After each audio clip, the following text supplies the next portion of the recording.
ETV ప్రేక్షకులకు నమస్కారం. Triple-X detergent soap శుభమస్తు కార్యక్రమంలో పావన కార్తీకం అనే శీర్షికకి స్వాగతం.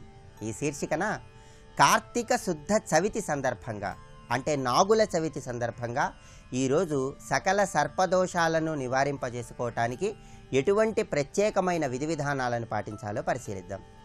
ఈరోజు నాగుల చవితి సందర్భంగా మీ గృహంలో బంగారంతో కానీ వెండితో కానీ రాగి లోహంతో కానీ తయారు చేయబడిన ఒక నాగ ప్రతిమను పూజా మందిరంలో ఉంచి ఆవు పాలతో అభిషేకం చేయటం ద్వారా, రకరకాల పుష్పాలతో గరికతో పూజించటం ద్వారా సుబ్రహ్మణ్య స్వామి యొక్క అనుగ్రహాన్ని పొంది సకల నాగదోషాలు సర్పదోషాలు నివారింపజేసుకోవటానికి ఆస్కారం ఎంతగానో ఉంది. అలాగే ఈరోజు ప్రత్యేకంగా ఒక పళ్ళెన్ని తీసుకొని ఆ పళ్ళెంలో రాగి లోహంతో తయారు చేయబడిన నాగ ప్రతిమను ఉంచి దానికి నువ్వులతో పూజ చేస్తూ ఓం ఉరగరూపాయ నమః అని జపించుకోవటం ద్వారా, నువ్వులతో ఆ నాగ ప్రతిమకు పూజ చేసిన తర్వాత కర్పూర హారతి ఇచ్చి రాహుకేతువులను మనస్సులో స్మరించుకోవటం ద్వారా కాలసర్ప దోషాన్ని నివారింపజేసుకోవటానికి, రాహుకేతువుల దోషాల నుంచి సులభంగా బయటపడటానికి ఆస్కారం ఎంతగానో ఉంది. అలాగే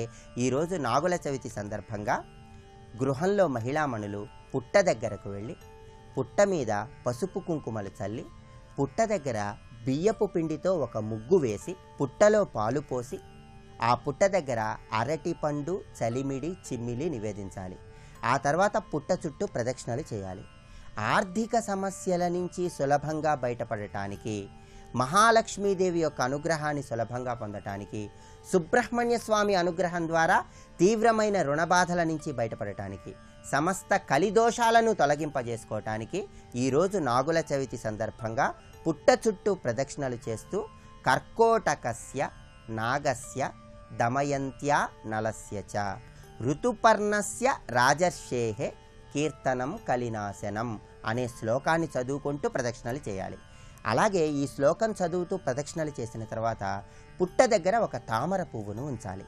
ఇలా ప్రత్యేకమైన విధి విధానాలతో శ్లోకం చదువుతూ పుట్ట దగ్గర తామర పువ్వును ఉంచినట్లయితే అన్ని రకాలైన ఆర్థిక ఇబ్బందుల నుంచి చాలా సులభంగా బయటపడవచ్చు. అలాగే ఎన్ని ప్రయత్నాలు చేస్తున్నా వివాహం ఆలస్యమవుతున్న వాళ్ళు ఎవరైనా సరే సత్వరమే వివాహ ప్రాప్తిని సిద్ధింపజేసుకోవటం కోసం ఒక ఎరుపు రంగు నూతన వస్త్రాన్ని తీసుకొని ఆ ఎరుపు రంగు నూతన వస్త్రాన్ని ఒక ఒత్తిలాగా తయారు చేసి అటువంటి ఒత్తులు 6 వేసి సుబ్రహ్మణ్య స్వామి చిత్రపటం దగ్గర కానీ ఎక్కడైనా దేవాలయంలో ఉన్నటువంటి పుట్ట దగ్గర కానీ ఆవు నెయ్యి పోసి దీపారాధన చేసినట్లయితే అన్ని రకాలైన ఆటంకాలను నివారింపజేసుకొని సత్వరమే వివాహ ప్రాప్తిని పొందవచ్చు.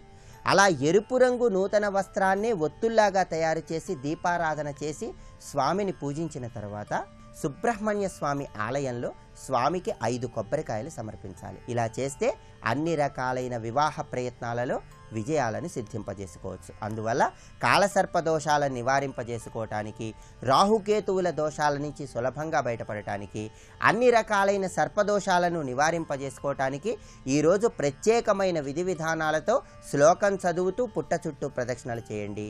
గృహంలో రాగి లోహంతో తయారు చేయబడిన నాగపడిగకు నువ్వులతో పూజ చేస్తూ కర్పూర హారతి ఇచ్చి రాహుకేతువులను స్మరించుకోండి. సుబ్రహ్మణ్య స్వామి యొక్క అనుగ్రహం ద్వారా సర్వ కార్యాలలో జయాన్ని సిద్ధింపజేసుకొని ఆనందకరమైన జీవితానికి నాందివాక్యం పలకండి.